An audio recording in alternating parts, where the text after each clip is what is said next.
안녕하세요. 맥빌딩 부동산 뉴스 시간입니다. 도대체 미국 금리는 어떻게 되고 있는 것일까요? 미국 연방준비제도의 금리 인하 전망과 관련하여 미국의 신문사들은 다양한 관점을 보고하고 있습니다.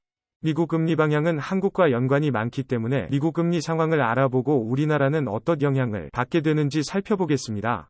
연준의 통화정책 진로에 대해 월가는 혼란에 빠져 있으며 금융기관과 전문가들 사이에서 금리 동결, 인하, 그리고 인상 가능성에 대한 의견이 엇갈리고 있습니다. 일부 분석가들은 연준이 2024년 3월부터 금리를 인하하기 시작할 것으로 예상하는 반면, 다른 이들은 연준의 금리 인하 시기가 보다 늦춰질 것으로 보고 있습니다. 예를 들어, 모닝스타는 2024년 말까지 연방기금 금리가 3.75%에서 4.00%로 떨어질 것으로 전망하며, 2025년 말까지 금리가 추가적으로 인하될 것으로 보고 있습니다. 연합뉴스에 따르면 연준은 지난 13일에 기준금리를 5.25%에서 5.50%로 동결하였으며, 이는 지난 9월과 11월에 이어 세 번째 연속 동결입니다.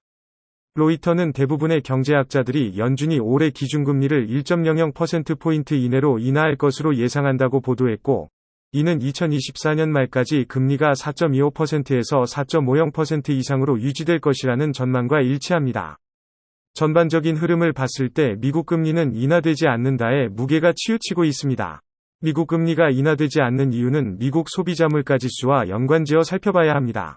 미국에서 최근 몇 년간 인플레이션이 주요 경제 이슈 중 하나로 부상했습니다. 특히 소비자 물가지수는 물가 상승을 측정하는 핵심 지표로 사용되며, 이는 일반 시민들의 생활비 지출에 직접적인 영향을 미칩니다.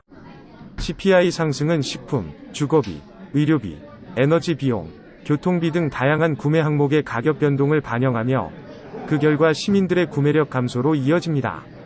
최근 보고서에 따르면 미국 시민들은 높은 물가 상승률로 인해 생활비 지출에 대한 압박을 느끼고 있습니다. 특히 식품과 주거비는 상당한 인상을 보였으며, 이는 고정 수입을 가진 은퇴자나 저소득층에게 큰 부담이 되고 있습니다. 또한 소비자 물가지수가 오른 것에는 부동산 거래가 늘면서 주택가격이 다시 상승하며 주거비가 급격하게 올라가는 이유도 있습니다. 미국은 이미 고물가 시대에 들어섰고 현재의 고금리, 고물가가 출발점이 될 수 있습니다.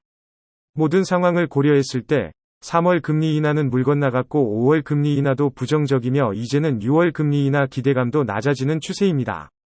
미국 금리 인하만 바라보고 있던 우리나라 역시 고금리, 고물가에 적응해야 합니다.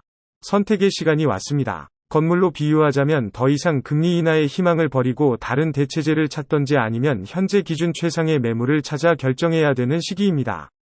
당분간 미국 금리 인하는 없습니다. 한국 금리 인하도 없습니다. 아니, 오르지 않으면 다행이지만 과연 그럴까요? 올바른 경제관념과 현실을 바라보는 시야가 필요한 시기입니다.